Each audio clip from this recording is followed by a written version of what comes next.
Swan Hill's always been green, clean and friendly. It's a very caring town we live in. And as I've always said, to walk in this door, you're a brave person.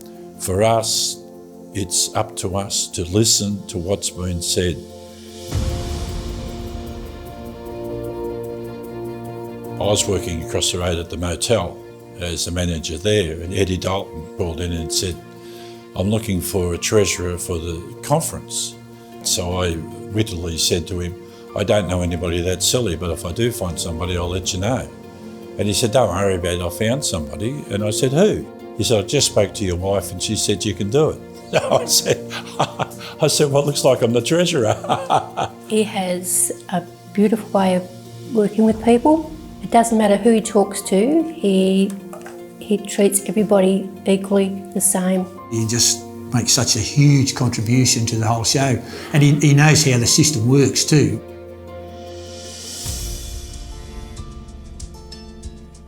The biggest one we see at the moment is people are under cost of living pressures with rents. There's very little emergency housing. The cost of everything has gone up. It's a stressful time for people on low incomes, particularly those on youth allowances. We've had a 37% increase in the activity of the conference, the welfare here, since the September quarter. We're assisting over 270 families at various stages throughout those 3 quarters. Brian's very inspiring. Brian we started up a good kitchen. That's been our number one priority. A good kitchen is the practical application of Christianity. Feed the poor, feed those lonely, feed those that have mental issues, have family issues, no judgment. The emphasis was on a nutritional cooked meal served to those in need once a week. It's served by wonderful volunteers. There's an opportunity there to take home a food parcel. A lot of donated food is on the table.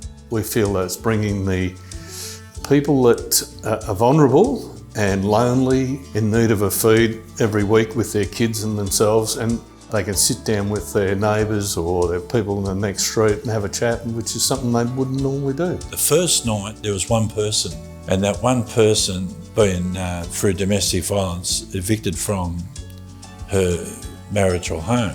We were able to organise accommodation for her that night and get her to Mallee Family Care the next day. We had one person, but that one person was in need.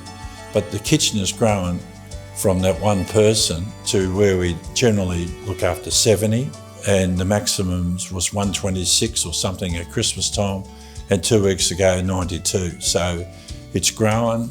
I think we just keep it simple. It works very well. People come to his table and he can direct with our conference meetings. He makes sure everybody gets a turn and what the opinion is, and he's also introduced making a difference to our conference. So when I took over the presidency, I moved the conference meetings from out in that room to this room, put the table in the middle, and we sit around the table.